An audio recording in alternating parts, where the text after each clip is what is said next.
할렐루야. 할렐루야. 우리 옆에 계신 분들과 서로 문안하겠습니다. 오늘은 감사주일이니까 이렇게 서로 축복해 볼까요? 이렇게 예쁘신 거 감사하면서 사세요. 이렇게 잘생기신 것 좀 감사하면서 사세요. 얼마나 예쁘고 얼마나 잘생겼어요.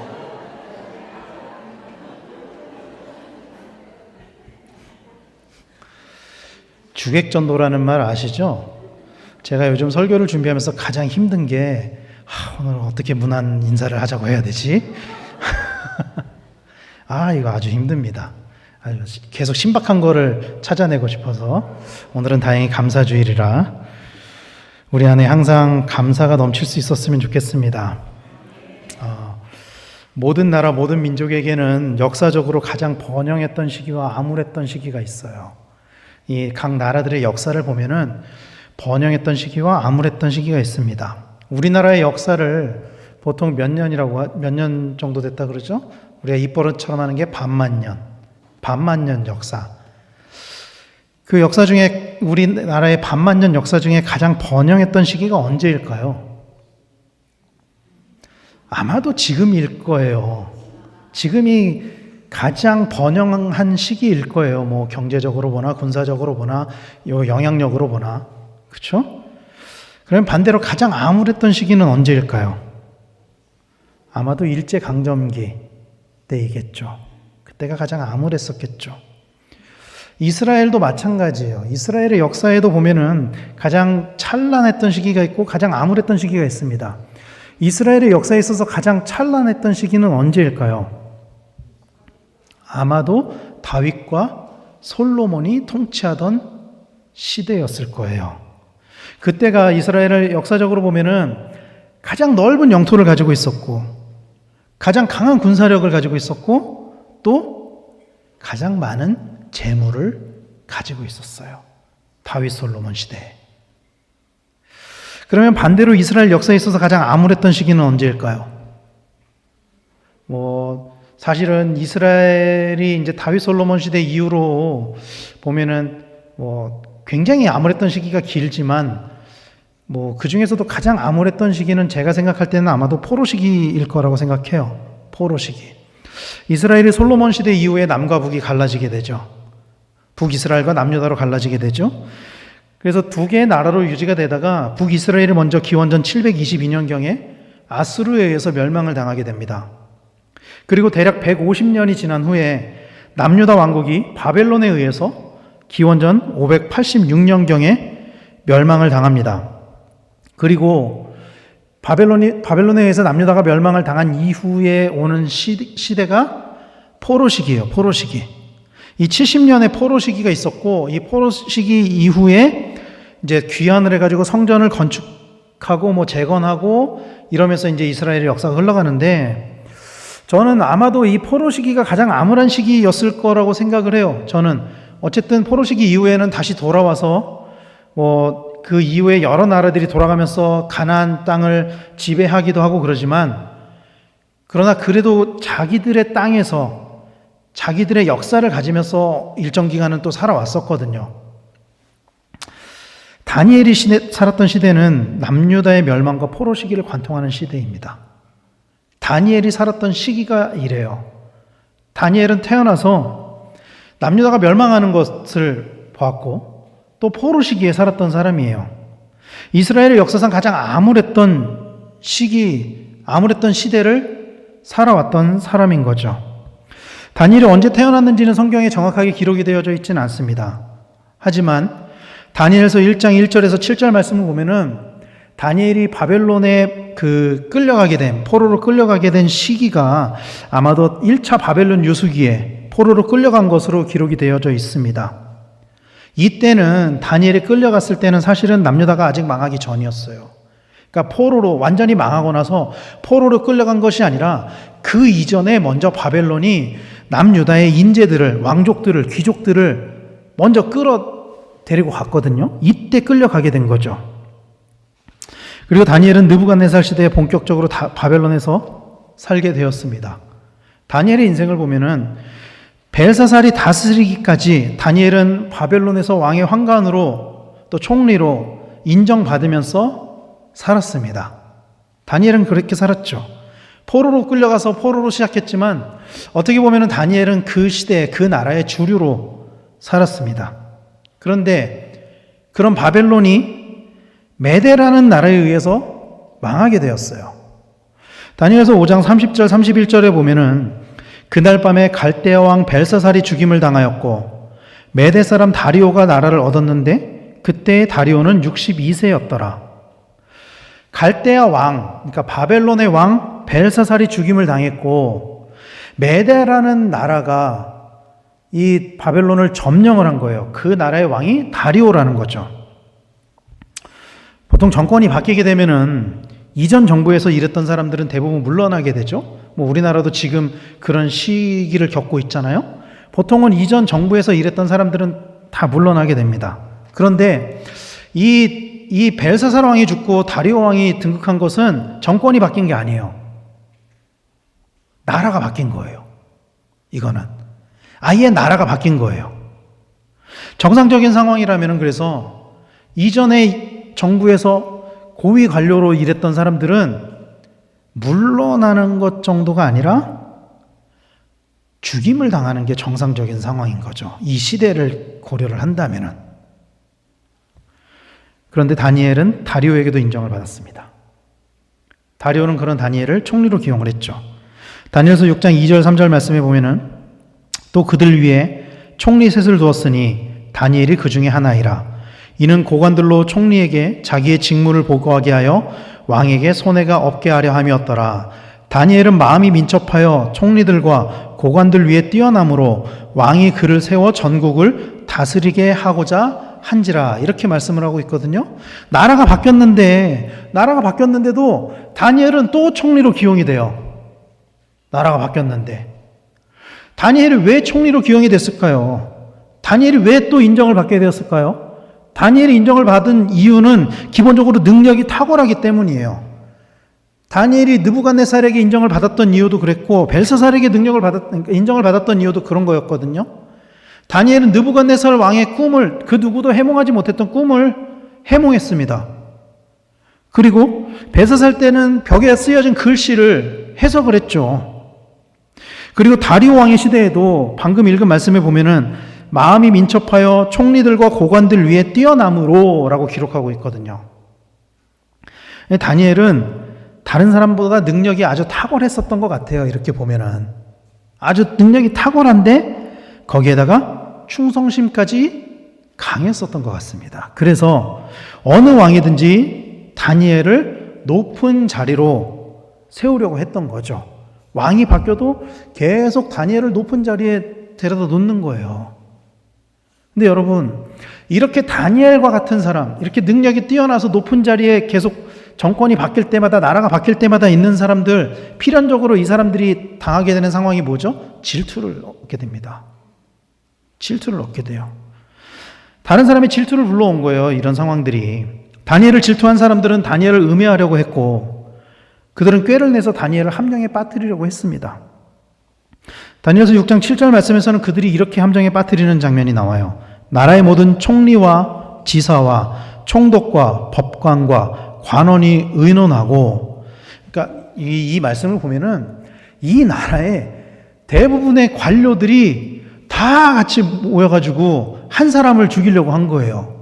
그들이 모여서 의논하고 왕에게 한 법률을 세우며 한 금령을 정하실 것을 구하나이다. 왕이여, 그것은 곧 이제부터 30일 동안에 누구든지 왕 외에 어떤 신에게나 사람에게 무엇을 구하면 사자굴에 던져 넣기로 한 것이니이다. 그 나라의 이 메대의 고위 관료들, 법관들, 이 사람들이 모여서 회의를 한 거예요. 다니엘만 빼고. 뭐라고 회의를 하냐면은 30일 동안 왕의 어떤 신에게나 사람에게 무엇이든지 구하면 그 사람을 사자굴에 던져 넣어야 됩니다. 이게 오늘 본문에 다니엘이 당하고 있는 상황입니다. 30일 동안 왕 외에 다른 신에게 무엇이든지 구하면 사자굴에 버려지게 되는 상황인 거죠. 근데 오늘 본문을 보면은 다니엘은 매일 하루 3번씩 예루살렘을 향하여 기도를 했습니다. 오늘 본문 10절 말씀 앞부분을 보면은 다니엘이 이 조서에 왕의 도장이 찍힌 것을 알고도 자기 집에 돌아가서는 윗방에 올라가 예루살렘으로 향한 창문을 열고 전에 하던 대로 하루 3번씩 무릎을 꿇고 기도하며 라고 말씀하고 있어요. 여기 보면 전에 하던 대로라고 기록하고 있죠. 그러니까 이 전에 하던 대로 다니엘이 이렇게 하는 걸 알기 때문에 그들이 다니엘을 없애려고 이런 모략을 계획했던 거고, 다니엘은 그 도장이 찍힌 것을 알고도 전에 하던 대로 하루 3번 기도를 했다는 거예요. 근데 여러분, 사실은 딱 30일만 안 하면 되거든요. 이게 계속 하자는 게 아니고 30일만 딱 30일만 기도를 안 하면 돼요. 그런데 다니엘은 전에 하던 대로 하루 3번씩 기도를 이어간 것입니다. 그리고 그가 했던 기도의 제목은 이것이에요. 10절 마지막 후반부에 보면 그의 하나님께 감사하였더라. 그리고 이후에 우리가 너무나도 잘 아는 것처럼 다니엘은 다른 신하들의 질투에 의해서 사자굴에 던져지게 되었죠. 지금 다니엘이 겪고 있는 상황은 누가 봐도 아주 참담한 상황이에요. 아주 참담한 상황이에요. 다니엘이 무슨 잘못이 있습니까, 도대체? 능력이 뛰어나서 왕에게 인정받아서 왕이 자기 손해를 안 보려고 능력이 뛰어난 다니엘을 쓴 거거든요. 다니엘은 아무 잘못이 없었어요. 그러나 다른 사람들의 질투로 인해서 억울하게 사자굴에서 사자의 밥이 되게 된 거죠. 다니엘의 삶을 보면은요, 포로로 끌려왔고 그 사이에 조국은 망했고 여전히 독립은 하지 못한 상황이고 자기는 사자굴에 던져지게 됐고, 그런 상황 속에서 다니엘은 하나님께 감사의 기도를 하고 있었다라는 것입니다. 그리고 그렇게 기도한 이 상황의 결과에 대해서 22절 말씀에서는 이렇게 말씀하고 있습니다. 나의 하나님이 이미 그의 천사를 보내어 사자들의 입을 봉하셨으므로 사자들이 나를 상해하지 못하였사오니 이는 나의 무죄함이 그 앞에 명백함이오며 또 왕이여 나는 왕에게도 해를 끼치지 아니하였나이다 하니라. 하나님께서는 다니엘에게 천사를 보내셔서 사자들의 입을 봉하셨습니다. 그리고 그로 인해서 다니엘이 잘못이 없다는 것을 증명하셨죠. 이로 인해서 다니엘을 참소한 사람들이 오히려 사자굴에 버려지게 되는 일이 일어났습니다. 그 이후의 일을 24절은 이렇게 말씀하고 있습니다. 왕이 말하여 다니엘을 참소한 사람들을 끌어오게 하고 그들의 처자들과 함께 사자굴에 던져 넣게 하였더니 그들이 굴 바닥에 닿기도 전에 사자들이 곧 그들을 움켜서 그 뼈까지도 부서뜨렸더라. 참 무서운 상황이에요. 말씀을 제가 보다 보니까 이게 그 참소한 사람들만이 아니고 그 가족들까지 다 사자굴에 던진 거예요. 다 사자의 밥이 되게 한 거예요. 그리고 이 일은 어떤 결과를 가져오냐면은 다리오 왕으로 하여금 다니엘뿐만이 아니라 다니엘을 인정하는 것뿐만이 아니라 다니엘에게 천사를 보내서 사자의 입을 봉하신 그 하나님까지 인정하게 만드는 사건이 되었습니다. 다니엘서 6장 26절 27절은 이런 다리오의 고백입니다. 이 말씀을 우리 다 같이 한번 읽어보도록 하겠습니다. 시작. 내가 이제 조서를 내리노라.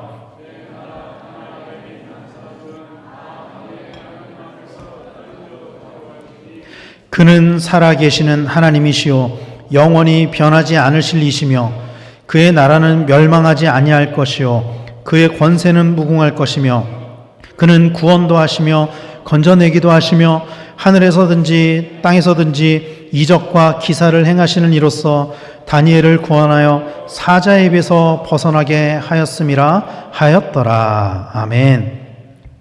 이 멋진 고백은요, 여러분, 이스라엘의 왕에게서 나온 것이 아닙니다. 저는 이 고백이 전 개인적인 주관적인 생각으로는 마태복음 16장에 나오는 그 베드로의 위대한 고백과 정말 맞먹는, 전혀 견주어서 떨어지지 않는 위대한 고백이라고 생각해요. 하나님을 정말로 높이고 있거든요. 이 고백은 이스라엘의 왕에게서 나온 고백이 아니에요. 이스라엘의 선지자에게서 나온 고백도 아닙니다. 이 고백은 이방 나라의 왕에게서 나온 고백이에요. 이스라엘에게 점령을 당한 나라의 왕이 아닙니다. 이 왕은 오히려 이스라엘을 멸망시켰던 그 바벨론조차도 멸망시킨 그런 강대국의 왕으로부터 나온 고백입니다. 몇 번 말씀드렸지만 고대 근동지방의 전쟁은 어떻게 사람들에게 인식이 되었었다 그랬죠? 신과 신의 대결. 내가 모시는 신과 너희 나라가 모시는 신이 대결을 해보자. 어디가 이기는지 한번 붙어보자. 이거예요. 신과 신의 대결. 그래서 승리한 나라의 왕이 패배한 나라의 신을 인정한다. 이거는 절대 있을 수 없는 일입니다. 강대국의 왕이 패배한 나라의 그 나라의 신을 인정한다? 이거는 고대 근동의 세계관으로 보면은 상상도 할 수 없는 일이라는 거예요. 오히려 그 신을 모독하면 모독했지 인정하지 않는다고요. 기억하십니까? 사울 왕 시대 때 블레셋과 전쟁을 해서 블레셋이 승리를 했을 때 그 언약궤를 뺏어서 어떻게 했었죠? 그 언약궤를 모독을 주잖아요. 다곤신 앞에다 갖다 놓잖아요. 승리의 제물로. 이게 정상적인 상황이라는 거예요. 이게 정상적인 사고라는 거예요. 고대 근동지방의 사람들에게 있어서는. 그런데 메대의 다리오 왕은 그 강대국, 바벨론까지 멸망시켰던 그 강대국 다리오 왕은 이스라엘, 저 멀리 있는 작은 나라, 이스라엘의 신을 인정하고 있는 거예요. 어떻게 이런 일이 일어날 수 있었느냐는 거예요. 어떻게 이런 일이. 이것은 전적으로 다니엘에게서 나온 거예요. 다니엘의 영향력에서 나온 것입니다. 그리고 그것은 어떤 영향력이냐면 다니엘의 신실함. 그 신실함에서 나온 것입니다. 다니엘서 6장 4절을 보면은 이렇게 말씀하고 있어요. 이에 총리들과 고관들이 국사에 대하여 다니엘을 고발할 근거를 찾고자 하였으나 아무 근거, 아무 허물도 찾지 못하였으니 이는 그가 충성되어 아무 그릇됨도 없고 아무 허물도 없음이었더라. 이 나라의 고관들이 다니엘한테 누명을 씌우고 싶은데 아무것도 나오지가 않는 거예요. 너무나 신실한 거예요. 다니엘의 삶 자체가. 그렇기 때문에 왕에게 신뢰를 얻었다라는 것입니다. 다니엘은 하나님과 사람들 앞에서 신실한 사람이었어요. 그런 신실함이 있었기 때문에 다리오 왕은 다니엘을 신뢰했고, 말씀을 읽지 않지만 사자굴에 던지면서도 근심한다고요. 고작 신 한 명을 사자굴에 던지면서 그 강대국의 왕이 근심하면서 던집니다. 그런데 그런 다니엘이 다시 살아 돌아온 거예요. 그러면서 다니엘이 뭐라고 고백하죠? 나의 하나님, 나의 여호와 하나님께서 천사를 보내셔서 나를 지키셨습니다. 나를 살려주셨습니다. 이렇게 다니엘이 고백을 하니까 이 다니엘을 완전히 신뢰하고 있는 이 다리오 왕에게 있어서 다니엘의 신이 자기의 신이 된 거예요. 이 순간. 비단 다리오 왕뿐만이 아니라 느부갓네살과 벨사살 왕과 같은 그런 왕들도 다니엘의 신실함을 신뢰했기 때문에 다니엘은 정권이 바뀌어도, 나라가 바뀌어도 여러 정부에서 쓰임을 받았다라는 것입니다. 다니엘은요, 그런 어려운 상황 속에서도 신실했고, 그리고 오늘 본문에 의하면 감사의 기도를 잊지 않았어요. 자신의 상황은 여전히 암울했고 여전히 미래가 보이지 않는 상황이었지만 그래도 여전히 살아계시고 지켜주시는 하나님께 감사의 기도를 잊지 않았다는 것입니다. 그런데 여러분, 우리가 기억해야 되는 것은요, 이 감사의 기도에서 기억해야 되는 것은 다니엘의 감사가 자신의 성공에 대한 감사가 아니었다라는 것입니다. 다니엘이 감사 기도를 한 이 시점은 자신이 사자굴에 던져질 수도 있는 상황이에요. 그런 상황에서 감사 기도를 한 거예요. 그러니까 사자굴에서 살아남아서 감사 기도를 한 게 아니에요. 오늘 우리가 읽은 본문은 사자굴에 던져지기 전이에요. 그러나 사자굴에 던져질 것을 알고 있어요. 그럼에도 감사 기도를 하고 있었다라는 것입니다. 다니엘의 감사 기도가. 이런 상황에서도 하나님께 기도하고 예배하고 감사했다라는 것입니다. 이런 다니엘의 감사를 본받는 성도님들이 되시기를 간절히 축원합니다. 그런데 그렇다고 해서 다니엘의 감사를 오해해서는 안 됩니다. 제가 생각하기에 다니엘은 확실히 감사할 제목이 많은 사람이었어요. 다니엘은 포로로 잡혀갔지만 인정받았어요. 정권이나 나라가 바뀌어도 척살당하지 않았어요. 숙청당하지 않았어요. 계속 쓰임 받았어요. 매 순간에 하나님 앞에 감사할 것이 참 많은 사람이었어요. 제가 봐도 다니엘은 감사의 제목이 많은 사람이었어요. 감사할 것들이 많았어요. 그러나 우리가 기억해야 하는 것은 다니엘의 그런 감사의 상황의 바탕에는 다니엘의 신실함이 있었다라는 것입니다. 이것을 기억해야 한다라는 거예요. 다니엘의 성공은요, 여러분, 다니엘이 감사할 수 있었던 그 성공의 배경에는 신실함이 있었어요. 다니엘의 성공은 정직한 성공이었어요. 다니엘의 성공은. 어떠한 상황에서도 감사하는 그 다니엘의 감사에 부정한 성공은 없었습니다. 우린 이걸 기억해야 돼요. 부정한 성공 때문에 감사한 게 아니에요, 다니엘은. 신실하고 정직했고 그 가운데 인도하시는 하나님께 감사한 것입니다. 때때로 그리스도인들이 성공에 대한 감사, 성취에 대한 감사를 드리는데 그 성공, 성취 이면에 부정한 것들이 있는 것을 볼 때가 있어요. 그리고 그런 부정한 방법으로 성공한 것으로 하나님께 감사를 드리는 것을 종종 볼 때가 있습니다. 그러나 하나님은 그런 부정한 성공의 감사를 받으시는 분이 아니십니다. 아모스서 5장 22절에 보면은 너희가 내게 번제나 소제를 드릴지라도 내가 받지 아니할 것이요 너희의 살찐 희생의 화목제도 내가 돌아보지 아니하리라 이렇게 말씀하고 있어요.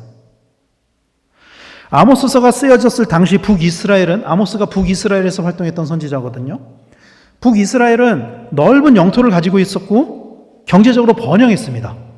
북이스라엘은 성공했어요.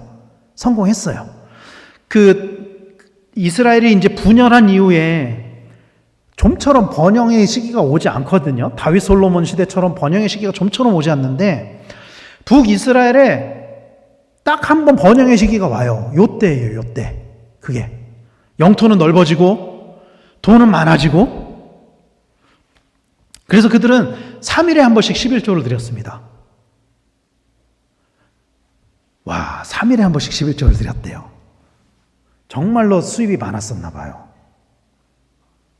그리고 나라가 부강하니까 아침, 점심, 저녁으로 하나님께 제사를 드렸어요. 아침, 점심, 저녁으로. 여러분, 구약의 제사에 반드시 있어야 하는 게 뭐죠? 재물. 아침, 점심, 저녁으로 제사를 드렸다는 것은 재물이 그만큼 풍부했다는 거예요. 그만큼 그들은 큰 성공을 이뤘습니다. 그러나 그들이 드리는 제사를 하나님이 받지 않으신다고 하셨어요. 왜 하나님은 그들의 제사를 받지 않으셨을까요? 왜 하나님이 그들의 예배를 받지 않으셨을까요? 헌금도 많이 드렸는데. 하나님 물질을 기뻐하시는 분이 아니시기 때문입니다. 시편 69편 30절 31절 말씀에 보면은 내가 노래로 하나님의 이름을 찬송하며 감사함으로 하나님을 위대하시다 하리니 이것이 소 곧 뿔과 굽이 있는 황소를 드림보다 여호와를 더욱 기쁘시게 함이 될 것이라. 하나님은 그 마음의 중심에서 나오는 감사를 기뻐하는 분이십니다. 믿으시길 바랍니다. 그 마음의 중심에서 나오는 감사를 기뻐하시는 분이에요. 그 마음의 신실함에서 나오는 감사를 기뻐하시는 분이십니다. 부정한 삶을 살면서 죄악된 삶을 살면서 이룬 성취로 인한 감사를 기뻐하시는 분이 아니라는 거예요. 하나님 오늘 나에게 이런 성공을 주셔서 감사합니다. 근데 그 속에는 다른 사람을 착취하고 다른 사람 것을 빼앗고 부정한 방법을 취하고 이런 감사를 하나님이 받으시겠느냐는 거예요. 이런 감사를. 북이스라엘의 번영, 북이스라엘의 감사를 하나님이 왜 안 받으셨냐면요. 이 북이스라엘의 번영의 바탕에 바알 신앙이 있었기 때문이에요. 그들은 우상을 숭배하는 나라와 동맹을 맺었습니다. 왜 동맹을 맺었죠? 무역로를 확보해서 돈을 더 많이 벌어보려고. 두로와 시돈과 동맹을 맺고 그 두로와 시돈의 공주를 데려다가 왕비로 삼았어요. 그게 누구죠? 이세벨. 아합의 부인 이세벨이잖아요. 그들의 번영의 이면에는 이런 바알 신앙이 있었다는 거예요. 이세벨로 인해서 바알 신앙이 들어왔거든요. 우상 숭배가 들어왔거든요. 그 번영은 하나님이 가져다 주신 것이 아닙니다, 여러분. 자기들이 스스로 선택한 거죠. 우상을 숭배하면서까지 번영을 하는 것을 선택한 거죠. 그들의 제사는 그래서 하나님께 진정한 감사를 드리는 것이 아니라 자신들의 성취를 자랑하는 제사였어요. 자신들의 번영을 자랑하는 제사였어요. 그렇기 때문에 하나님이 그들의 제사를 받지 않으셨다는 것입니다. 사랑하는 성도 여러분, 그래서 감사 이전에 회개가 있어야 됩니다. 감사의 조건에 신실함이 있어야 된다는 거예요. 하나님은 우리의 성취를 기뻐하시는 분이 아니십니다. 물론 우리가 잘 되는 것을 하나님도 기뻐하시죠. 그런데 성취 그 자체를 기뻐하는 분은 아니라는 거예요. 수단과 방법을 가리지 않고 성공하는 것을 기뻐하시는 분은 아니라는 것입니다. 하나님이 기뻐하시는 것은 우리의 신실함이라는 것을 믿으시기를 바랍니다. 하나님은 부유한 제사를 기뻐하시는 것이 아니라 진실한 제사를 기뻐하시는 분이십니다. 그러므로 우리는 감사 이전에 하나님 앞에서 신실한 마음을 가져야 될 줄로 믿으시길 바랍니다. 하나님의 거룩함을 본받고 하나님의 형상을 회복해야만 합니다. 예수님의 그 성품을 닮아가야만 합니다. 다니엘은 하나님 앞에 신실한 사람이었습니다. 그는 어떤 상황에서도 하나님께 기도했고 감사했습니다. 하나님은 그런 다니엘의 기도에 응답하셨고 그런 다니엘의 감사를 받으셨습니다. 다니엘과 같이 하나님 앞에 신실함을 회복하는 우리 성도님들 다 되시기를 축원합니다. 그리고 우리가 또 하나 기억해야 되는 것은 성취 이전에 감사가 있어야 된다는 것입니다. 다니엘은 사자굴에서 살아나오기 전에 감사했어요. 그 전부터 이미 감사했어요. 감사는 내가 받은 후에 하는 것이 아닙니다. 많은 사람들은 감사의 제목이 있을 때만 감사합니다.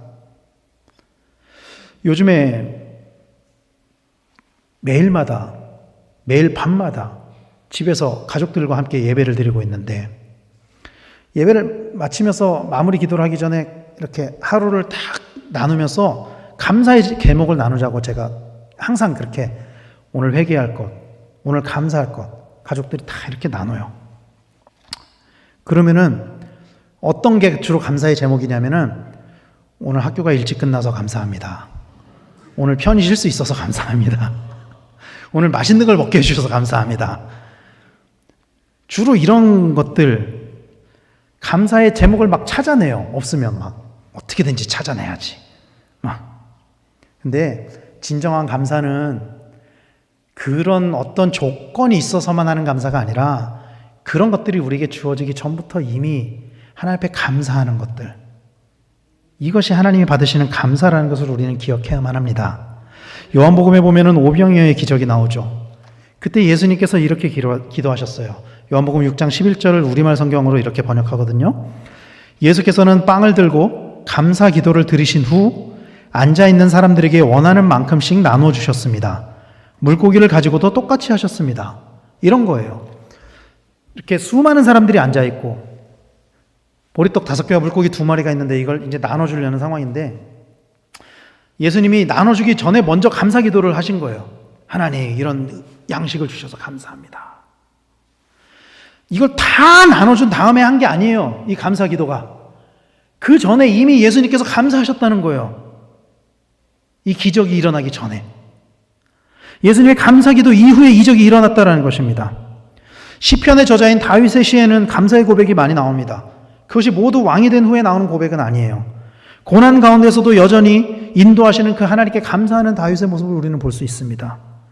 하나님께 감사하는 사람들은 그래서 하나님께서 무엇을 해주셔서 하는 감사가 아니라 모든 일에, 매사에 감사하는 사람들, 그런 사람이 정말로 하나님께 감사하는 사람들이라는 것을 믿으시길 바랍니다.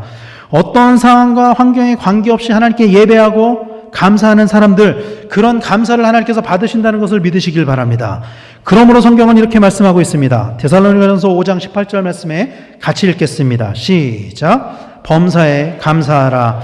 이것이 그리스도 예수 안에서 너희를 향하신 하나님의 뜻이니라. 아멘. 이것이 그리스도 예수 안에서 우리를 향하신 하나님의 뜻이라는 것을 믿으시기를 바랍니다.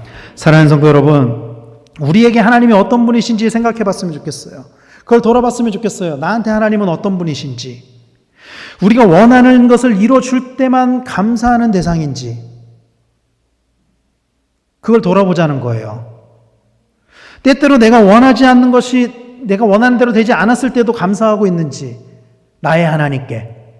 나의 하나님이라고 고백하지만 내가 원하는 것이 됐을 때만 감사하고, 내가 원하는 대로 안 되면 원망하고, 우리가 그렇게 신앙생활을 하지는 않았느냐는 거예요. 그래서 하나님을 우리의 목적을 위한 도구로, 우상으로 사용하고 있는 것은 아닌지 우리의 삶을 돌아보자는 것입니다. 사랑하는 성도 여러분, 하나님은 우리가 처한 모든 상황 가운데 감사를 받으시는 분이라는 것을 믿으시길 바랍니다. 우리가 무슨 특별한 감사의 제목이 있어야만 감사를 받으시는 게 아니에요. 우리가 처한 그 모든 상황 가운데서도 감사를 받으시는 분이십니다. 깊은 골짜기를 지날 때에도, 광야를 지날 때에도, 터널을 지날 때에도 감사를 받으시는 분이십니다. 그러다가 결국에는 그 어두움에서 빠져나오지 못한다고 할지라도 그럼에도 그 가운데서도 감사를 받으시는 분이십니다. 하나님은 그런 신실한 감사에 반응하는 분이세요. 믿으시길 바랍니다. 그런 감사가 있을 때 하나님께서는 하나님의 방법으로 일하시는 분이라는 것을 믿으시길 바랍니다. 사랑하는 성도 여러분, 그래서 우리의 감사로 인해서 우리의 삶 가운데 일하시는 그 하나님의 일하심을 보는 우리 성도님들 다 되시기를 간절히 축원합니다. 다니엘의 감사에 하나님은 사자들의 입을 막아주심으로 반응하셨습니다. 우리의 감사에, 우리의 기도에, 우리의 예배에 하나님이 응답하실 수 있도록, 하나님이 일하실 수 있도록 하나님 앞에서 다니엘과 같이 늘 신실한 삶으로 그 신실함을 회복하고 그 신실함 가운데 날마다 감사의 기도, 감사의 제목이 넘치는 우리 강백교회 성도님들 다 되시기를 예수님의 이름으로 간절히 축원합니다. 기도하겠습니다.